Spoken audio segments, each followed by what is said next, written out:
Hello po, Kuya Lee! This is Charmaine Mayo wanting to greet you a happy birthday! Yes, I am hoping and praying for your protection, your good health, and as well as keep fighting lang po sa inyong mga challenges in life. God bless you, your families, and everything. Thank you po! Happy birthday! Hello, mabuhay. Kamusta po kayo? My name is Yasu. I'm from Japan, and now I'm in Korea. And happy birthday, Lee! I wish you success, everything. Fighting.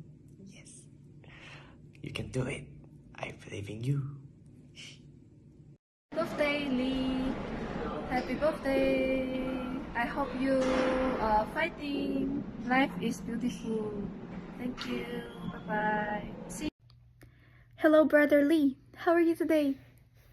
Thank you so much for being you. You know, I don't know you, but I can feel that you're a very good person. And in my heart, you're very precious. And you know, God loves you so much. You know, I want you to never give up. Doesn't matter what happens in our life can be hard. Our life can be very hard. But you know, the difficulties make us stronger, and you can become a hero of our days. And today I had surgery.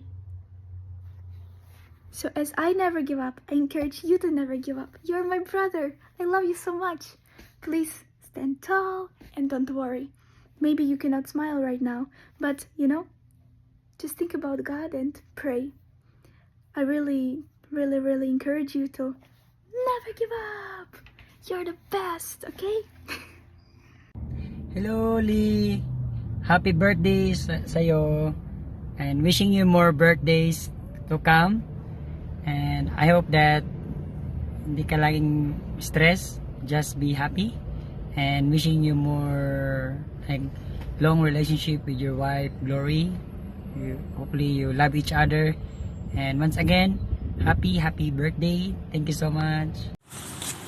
Happy birthday, Brad.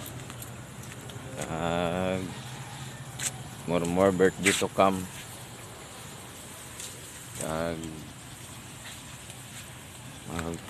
Maayo ka na sa imong mga ginabatyag. God bless sa inyong ginahimo. Kundi man kamo halongid kamo.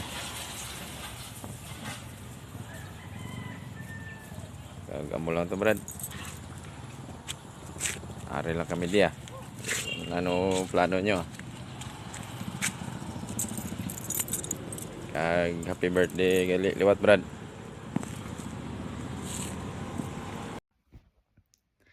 Hello Lee, happy birthday. Ginawa ko yung video na to encourage you kasi, you know, we need to make our spirit stronger than our body.